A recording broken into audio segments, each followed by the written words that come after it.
Next, or rather simultaneously, it was time for the Cabal to take revenge on Russia, once again. Financed by their partner in crime, the Rothschilds, they started the Russian Revolution. Their pawn and frontman, Lenin. His real name, Vladimir Ilyich Ulyanov.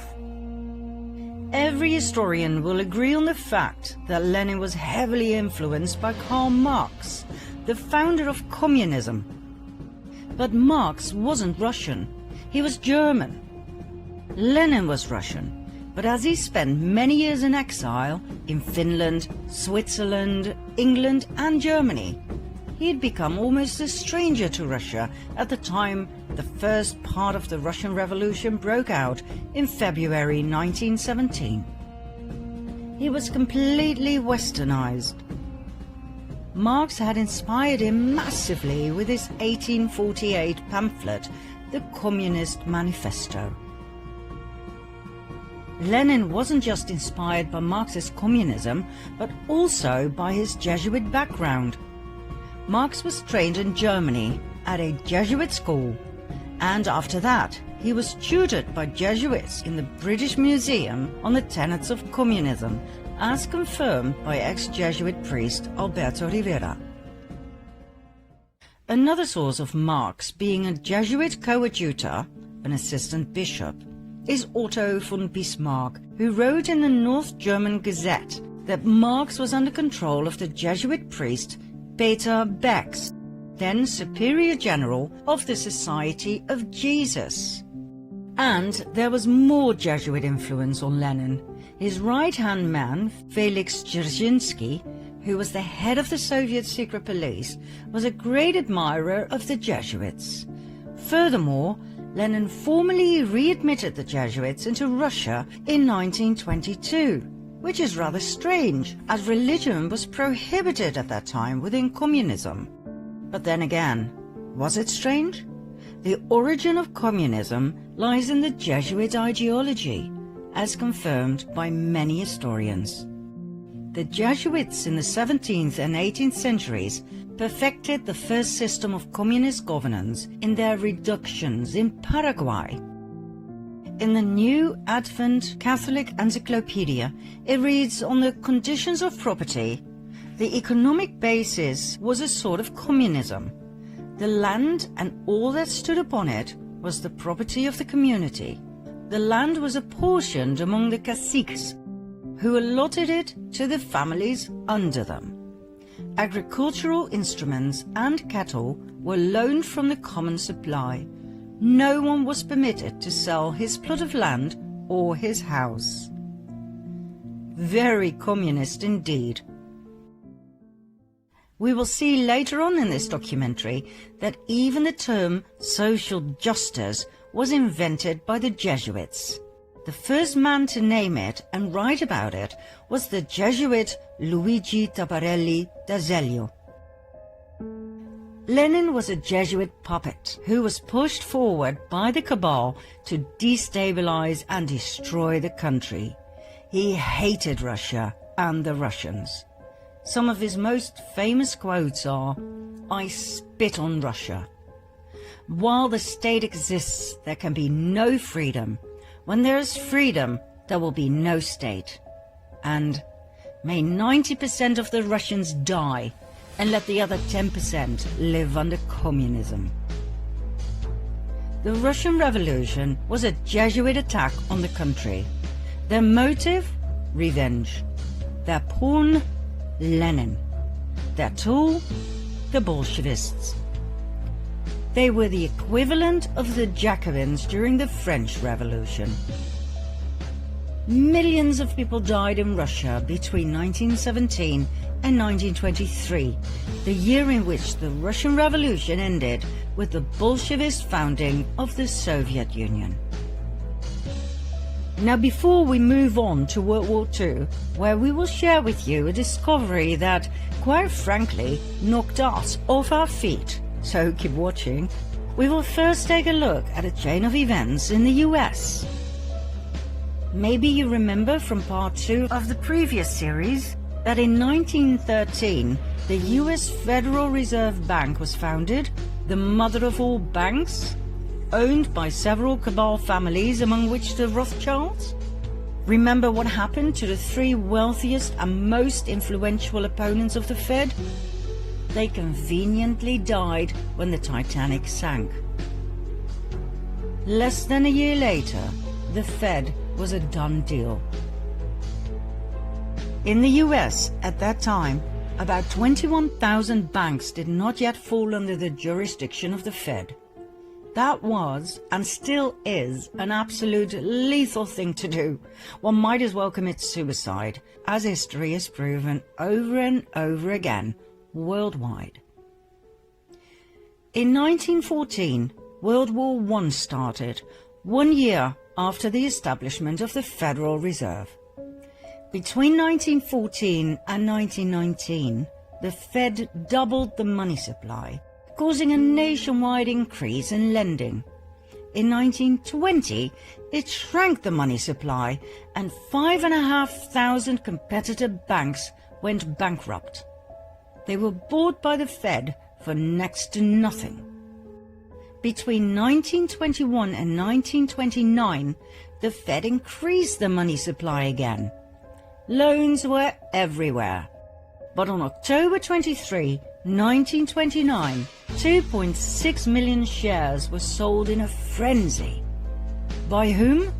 Not that hard to guess. The next day, on October 24 at 9 a.m., Wall Street was closed, and the moneymakers who had gathered outside slowly started to realize in a state of shock what had happened. Loans were called in. Investors were forced to sell their shares. This event became known in history as the Wall Street crash.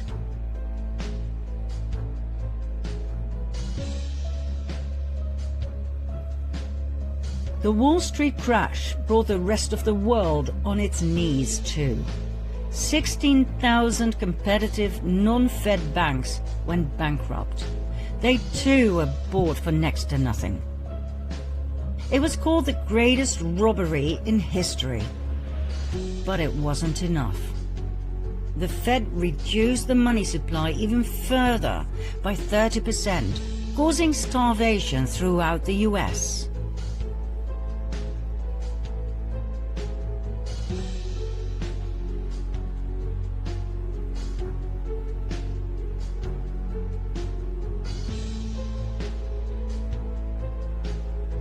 The Rothschilds had done what they had successfully been doing since the French Revolution, manipulating the stock market at the expense of the people to further increase their wealth and power.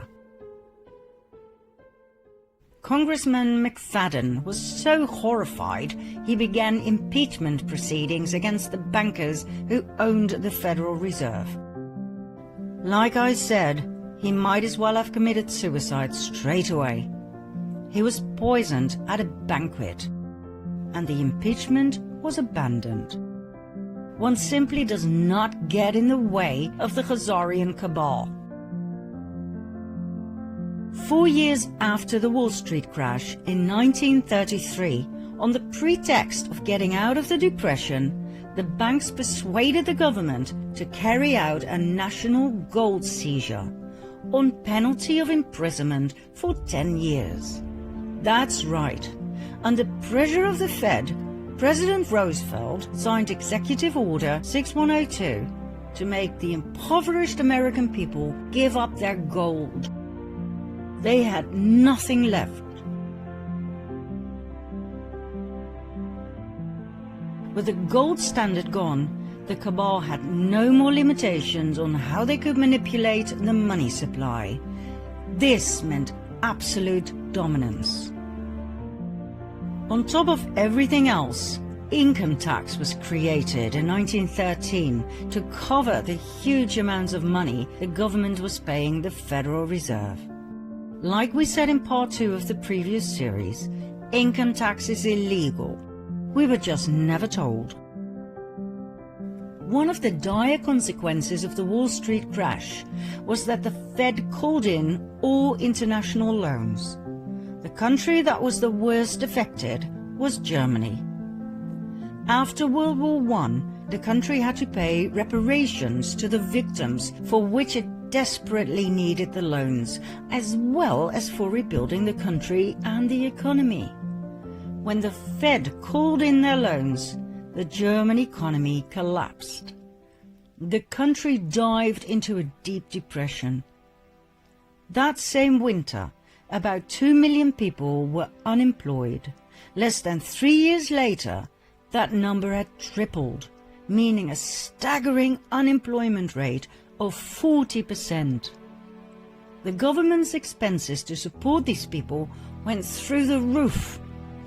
The Chancellor cancelled unemployment support in a desperate move, which made things even worse. More chancellors came and went. Nobody knew what to do with this mess. People were losing faith in democracy, music to the ears of the Cabal, and sought help from extreme left, the communists, or extreme right, the Nazis. In January 1933, Hitler became Chancellor of Germany.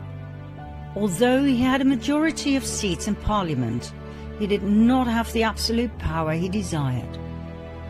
Conveniently, only 4 weeks later, the Reichstag, home of the German Parliament in Berlin, was set on fire, allegedly by communists. Hitler used the event to persuade President Hindenburg to pass an emergency act restricting personal liberty. The act abolished freedom of speech, assembly, privacy, and the press. It abolished the right to own property and the right to trial before imprisonment. It legalized phone tapping and interception of correspondence. The decree was used as the legal basis for the imprisonment of anyone considered to be opponents of the Nazis. People could be imprisoned for any or no reason. That night, around 4,000 people were arrested, imprisoned and tortured by the SA. Hitler was now able to imprison communist leaders, so his main opponent during the elections, the Communist Party, fell apart.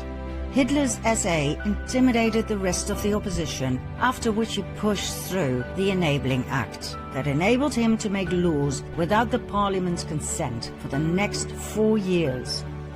This gave Hitler absolute power.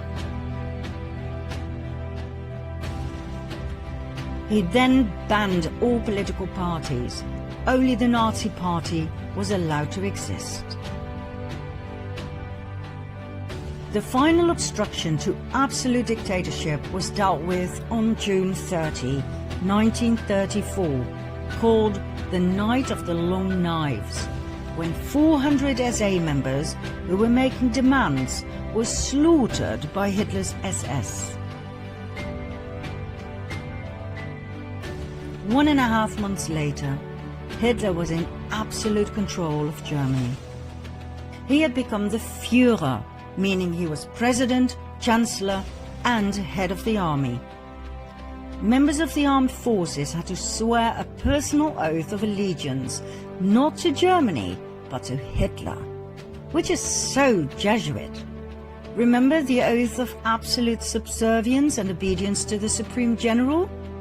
Who was Hitler, really? Hitler came from an interesting family. His mother was Clara Pölzl. His father was Alois Hitler. Alois's mother is where things get really interesting. Her name was Maria Anna Schiggelgruber. She was a simple peasant girl from a village called Stronens near Dollersheim.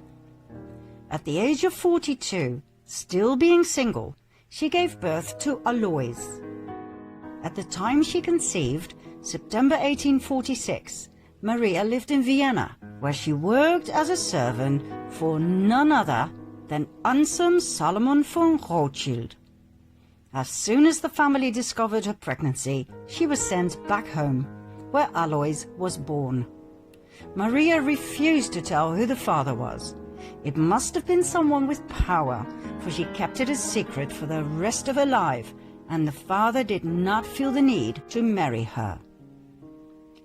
When Alois was 5 years of age, Maria married Johann Georg Hitler. Even though many researchers believe he must have been Alois's biological father, he never acknowledged the boy as his own.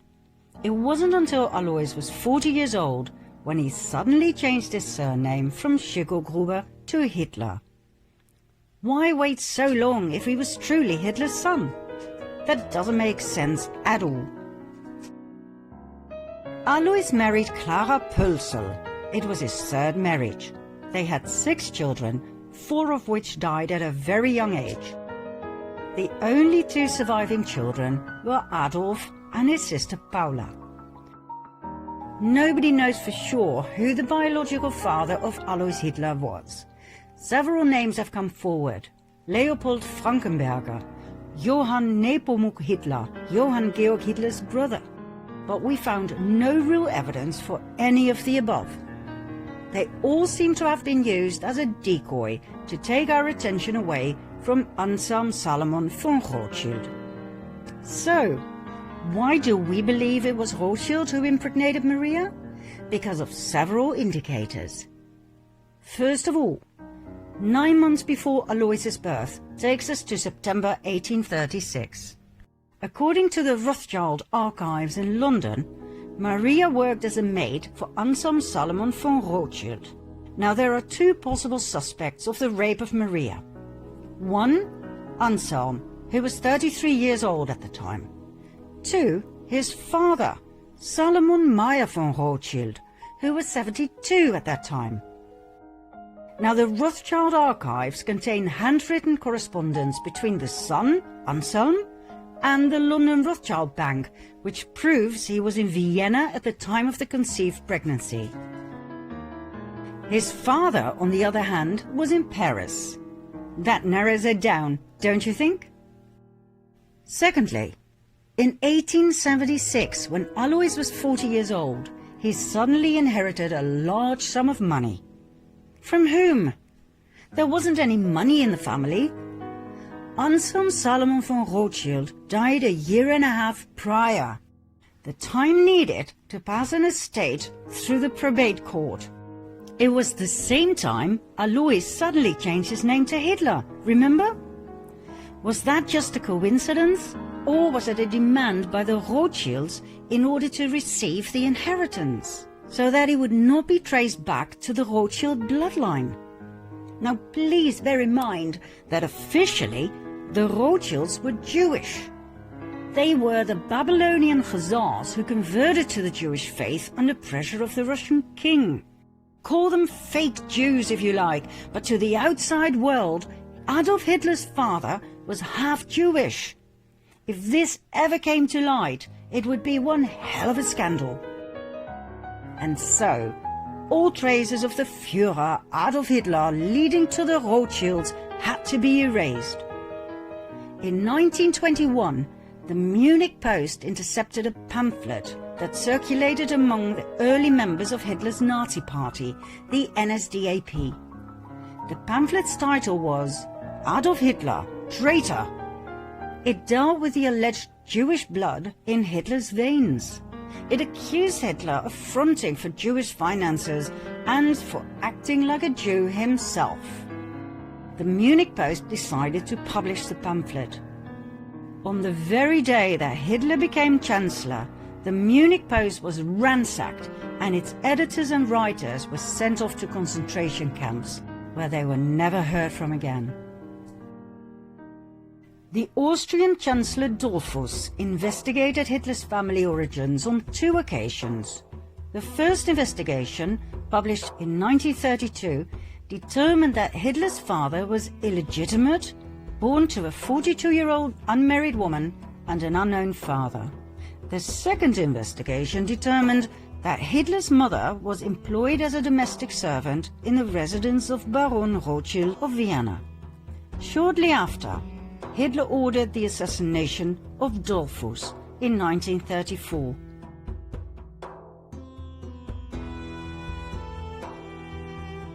Adolf Hitler once told his nephew, William Patrick Hitler, These people must not know who I am. You must not know where I come from and which family I'm from. In an effort to erase any evidence that would lead Hitler back to the Rothschilds, not only were people murdered, but the entire village of Dollersheim, where Hitler's grandmother had come from, was completely destroyed on Hitler's orders. Adolf Hitler, the Führer, did not come out of nowhere. We believe he was a Rothschild, maybe an illegitimate one, but still. We saw in the previous series, in part 5, how the illegitimate James Alefantis Rothschild was pushed forward by the family to play a very important part in the US elite and their Pizzagate. Well, Adolf Hitler too was pushed forward the same way to influence the outcome of yet another Cabal war. Hitler was a great admirer of the founder of the Jesuits, Ignatius of Loyola. He said, "I learned much from the order of the Jesuits.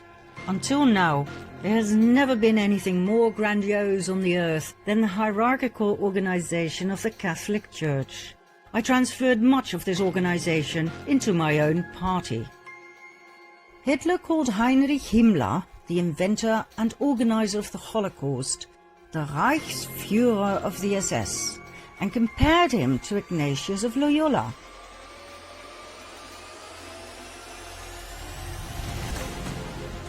The SS organization has been constituted by Himmler according to the principles of the Jesuit order.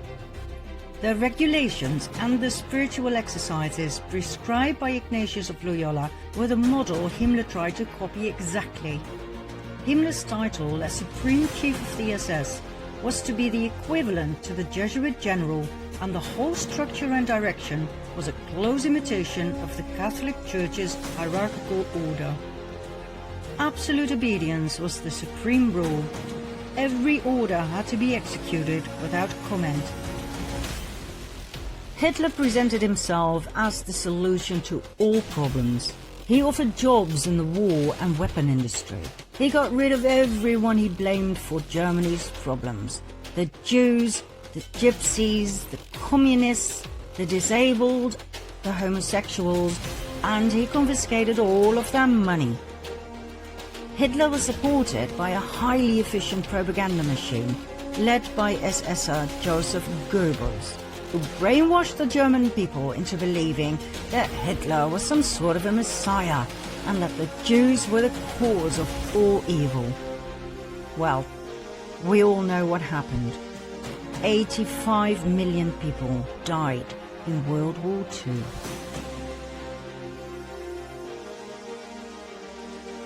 But the cabal wasn't done just yet.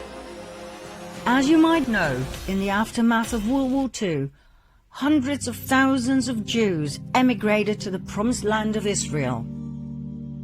But did you know that this migration had already been planned by the cabal in 1917? 22 years before World War II even started, Palestine was given away, literally, by Arthur James Balfour, Foreign Secretary of the United Kingdom, on behalf of the British government. As if nothing more but a chess piece, a country with inhabitants was given away to, guess who? Lord Lionel Walter Rothschild. But wait a minute, 1917? The First World War hadn't even ended yet. So how on earth could they be talking about a home for the Jews? The Jewish genocide hadn't even started yet. We're talking about the Balfour Declaration, signed by Balfour himself on the 2nd of November 1917. Dear Lord Rothschild, I have much pleasure in conveying to you, on behalf of His Majesty's government, the following declaration of sympathy with Jewish Zionist aspirations, which has been submitted to and approved by the Cabinet.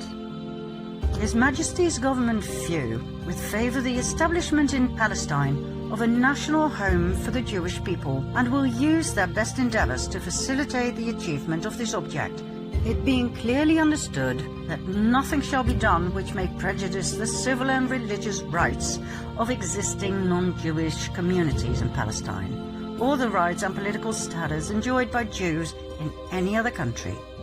I should be grateful if you would bring this declaration to the knowledge of the Zionist Federation. Arthur James Balfour. Neither the Jews nor the Palestinians knew about this. It was yet another brilliant move of nothing but chess pieces by the Cabal. What was presented as a benign action in favor of the Jews was, once again, a divide and conquer strategy. It could only end in yet another war, this time between Jews and Palestinians.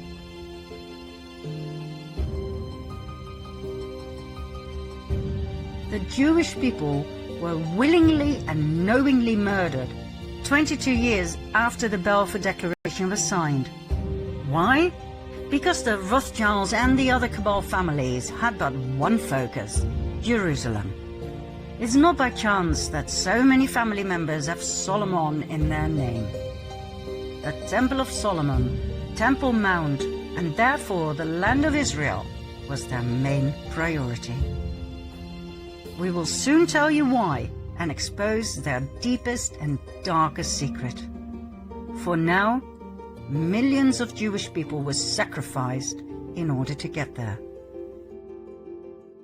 There were many more wars to follow, like the Vietnam War, the Cold War. All were instigated and financed on both sides by the Cabal. That's how people across the world were kept in fear, paralyzed and poor, divided and subservient. Once you understand and see their strategy, you cannot unsee it. But the worst was yet to come, for times were changing and the Cabal adapted their strategy as time went along. Key words in their everlasting plan to conquer the world: hatred, revenge, disdain. These three words were perfectly combined in one document, the Protocols of the Learned Elders of Zion,